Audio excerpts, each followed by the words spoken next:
Welcome back. Pedakurapadu మాజీ MLA YCP నేత నంబూరి శంకర్రావును పోలీసులు అరెస్టు చేశారు. క్రోసూరు మార్కెట్ యార్డ్ మాజీ చైర్మన్ ఈదా సామిరెడ్డి గారిపై దాడిని ఖండిస్తూ తూలూరు గ్రామంలో బంద్కు పిలుపునిచ్చారు. బంద్లో పాల్గొనడానికి వెళ్తున్న శంకర్రావును పోలీసులు మార్గ మధ్యలో అడ్డుకున్నారు.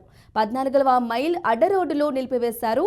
దీంతో వైసీపీ శ్రేణులకు పోలీసులకు మధ్య వాగ్వాదం జరిగింది. పోలీసులకు ప్రభుత్వానికి వ్యతిరేకంగా వైసీపీ కార్యకర్తలు నినాదాలు చేశారు.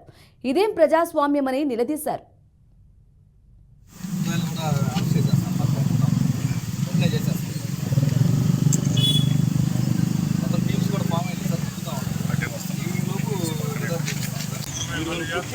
మమ్మల్ని ఊళ్ళో గొడవలు సృష్టిస్తున్నారు సార్. అది మంచి పద్ధతి కాదు. ఎటువంటి గొడవలు లేని గ్రామంలో గొడవలు సృష్టించి వాళ్ళు ఏదో చేయాలనుకుంటున్నారు. అది వాళ్ళ మంచిది కాదు. అది మాత్రం ఆలోచించుకోండి.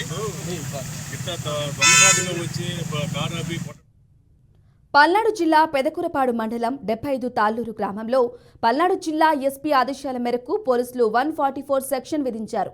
నిన్న రాత్రి వైసీపీ నాయకుడు క్రోసూరు మార్కెట్ యార్డ్ మాజీ చైర్మన్ ఈదా సామిరెడ్డిపై దాడి జరిగిన నేపథ్యంలో గ్రామంలో ఎలాంటి అవాంఛనీయ సంఘటనలు జరగకుండా ఎస్ఐ వెంకట్రావు గారు పర్యవేక్షణ చేస్తున్నారు.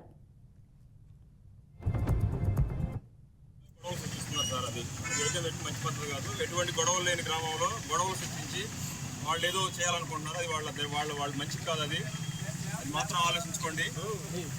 దొంగసాటిలో వచ్చి కారాపి కొట్టడం అనేది కరెక్ట్ కాదు కదా.